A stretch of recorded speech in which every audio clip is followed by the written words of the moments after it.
Olá, esse é o Provocativo, o podcast de política do site vocativo.com. Tudo bem, pessoal? Tivemos uma semana bem agitada na política local aqui do Amazonas, com alguns episódios constrangedores, eu diria assim, na Câmara Municipal de Manaus,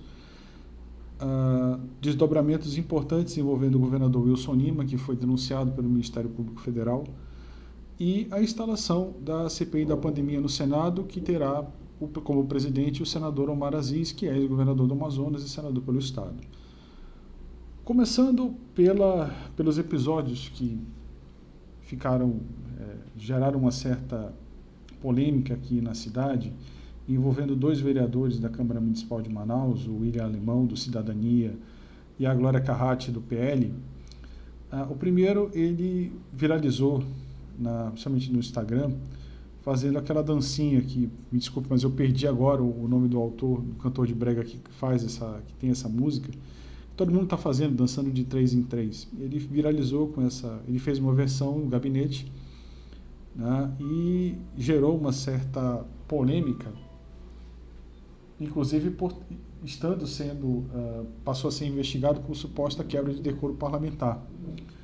Para quem não sabe, o Alemão ele é proprietário de uma casa noturna aqui em Manaus, chamada Porão do Alemão, e ele ganhou uma certa notoriedade na campanha eleitoral de 2020 por defender o fim do isolamento social por causa dos negócios de bares e restaurantes que estariam sendo afetados.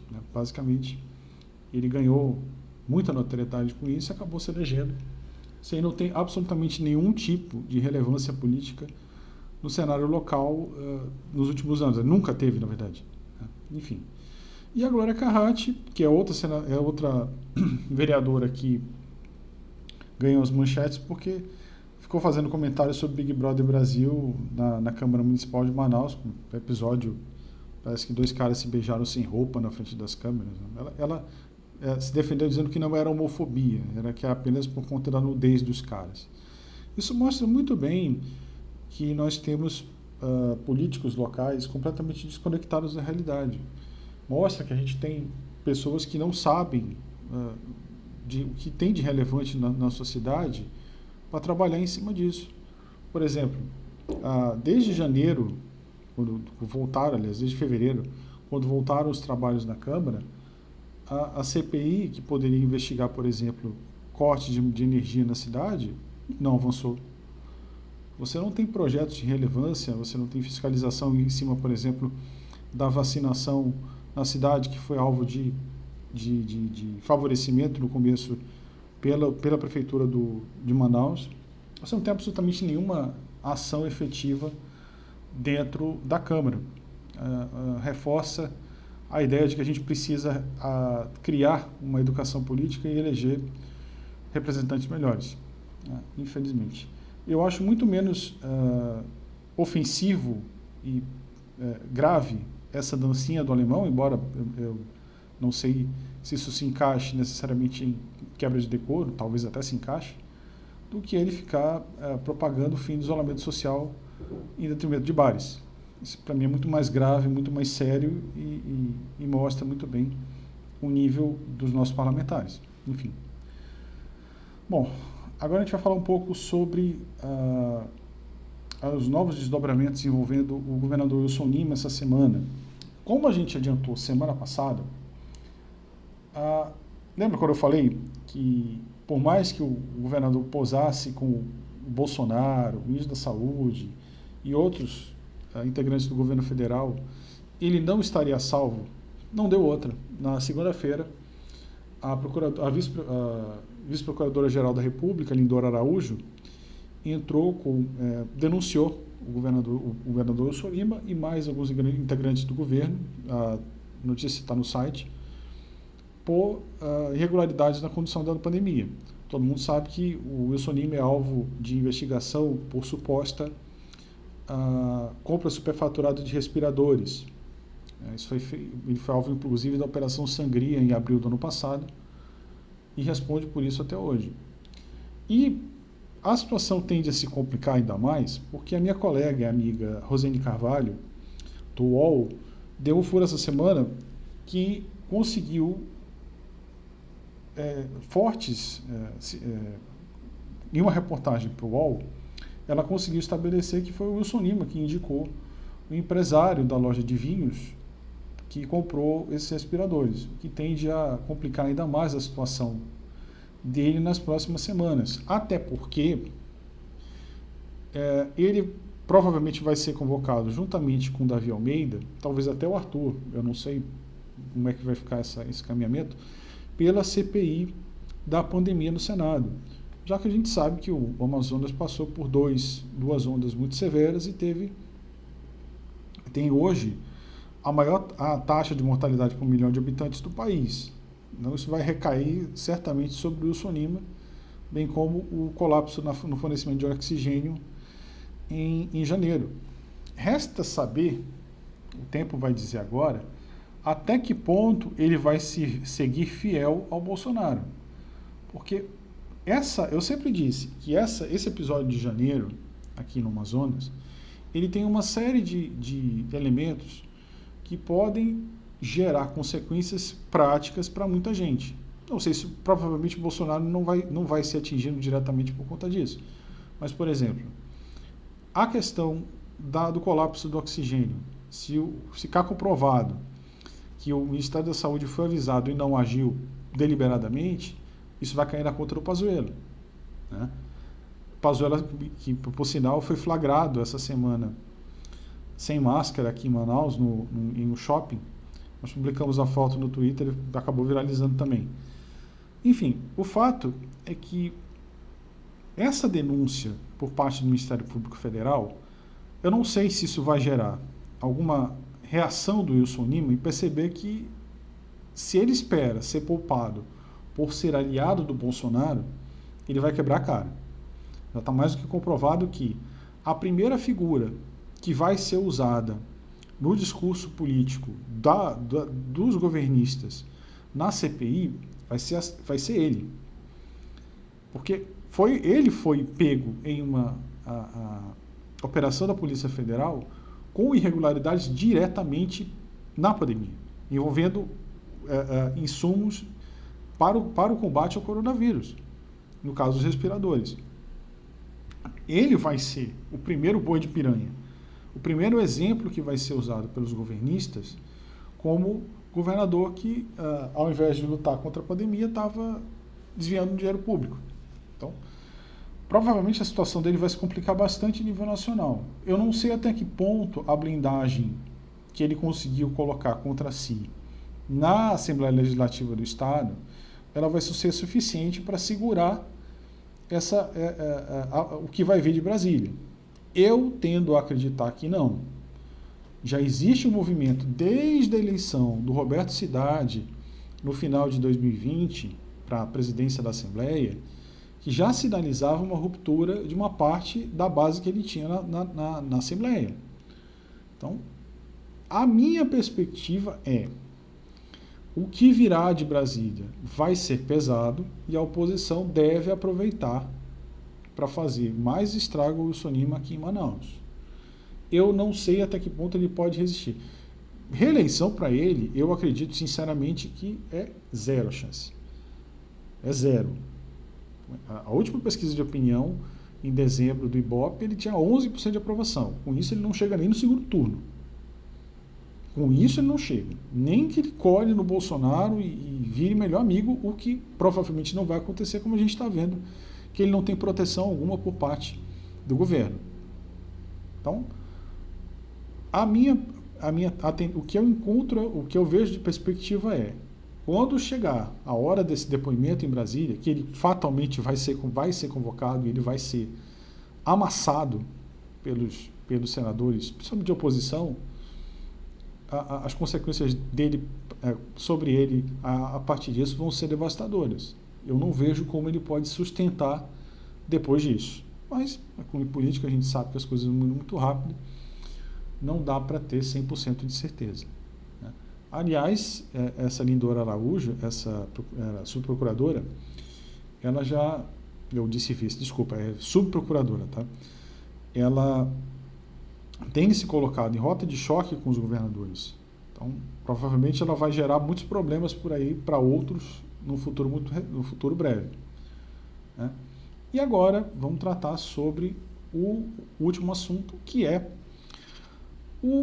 qual vai ser o rumo que o Omar Aziz vai tomar na condução da presidência da CPI. Olha, nessa semana, o portal Poder, aqui de Manaus, noticiou que ele estaria em negociação com o TCU, com o Bolsonaro, por uma vaga no TCU, Tribunal de Contas da União. Ele depois negou essa informação, disse que no próprio site, e disse que isso não ia acontecer, enfim, que ele vai ter uma atuação isenta. Eu acho que a questão não é tão simples assim. Por quê? A gente está lidando com um cenário que tem que levar em conta também o partido do Omar Aziz, que é o PSD, do Gilberto Kassab, por sinal. Nas últimas eleições municipais, o partido que mais elegeu prefeitos e vereadores no Brasil foi o PSD do Kassab e do Omar Aziz. E a gente sabe que, a partir do momento que essa CPI pegar para valer, que as discussões começarem com tudo, vai ser lá para o mês de junho, julho, ou seja, já em contagem regressiva para a campanha, para as eleições gerais de 2022. E não dá para imaginar que um cara como o Omar Aziz, ou com o partido no centro das atenções da mais importante CPI da história do Brasil, logo depois de ser o grande vencedor das eleições municipais, que ele vai simplesmente se bandear para o governo ou fazer corpo mole a troco de verba de orçamento. Até porque essa altura já está basicamente tudo sacramentado. O que vai nortear, o orçamento já está fechado, o que vai nortear a condução dessa CPI e o comportamento do PSD e, consequentemente, do Omar Aziz é a perspectiva de 2022. E aqui entra o fiel da balança. Embora o Bolsonaro se segure na Câmara, ele não tem a mesma articulação no Senado. E mais do que isso, a gente está vendo que a popularidade dele não sobe, ele tem o pior momento de popularidade, de desaprovação, desde o início do seu governo. A volta do auxílio emergencial, como imaginávamos, por ser um valor menor do que saiu inicialmente, ele não trouxe de volta. Saiu uma pesquisa essa semana do Poder 360, mostrando que o Bolsonaro segue com recorde de desaprovação, né? Embora ele tenha aquela parcela de apoiadores ali, que eu já tenho a teoria de que isso não vai diminuir. Menos de 25% ele não vai ter. Esteja o país em chamas, isso não vai acontecer. Mas isso é tema para outro dia. Enfim, o fato é que o Bolsonaro, há muito tempo, já não se mostra o candidato com maior potencial de votos para 2022. Na verdade, o que tem movimentado o palanque eleitoral do país é basicamente a polarização entre o Lula e o Bolsonaro. Nesse cenário, eu não imagino que o PSD vai chegar numa CPI como essa e simplesmente ter a chance de, por exemplo, fazer sangrar o Bolsonaro, já pensando num candidato próprio em 2022, sim, por que não alguma figura desse meio possa, se não ser a primeira, a famosa terceira via que os liberais tanto querem no Brasil, né, nem Lula nem Bolsonaro, pode sair daí. Geralmente CPIs, grandes momentos de embate político no Congresso, geram muitas notícias, geram muitos vídeos, colocam os políticos em evidência. É uma oportunidade muito importante para consolidar figuras. Assim, aí se você pensa o seguinte, Bolsonaro não é exatamente o campeão não tem mais a mesma força política que tinha em 2018, que também ali já era uma coisa muito relativa. Você tem o Lula no horizonte, que é uma figura de conciliação, uma figura que tem um bom trânsito no Congresso, né? é uma figura muito mais palatável para diversos setores. Você tem aqueles antes que são um grupo mais radicalizado. Mas, no geral, o Lula tem um bom trânsito com todos os partidos, exceto aqueles que são mais à extrema-direita mesmo.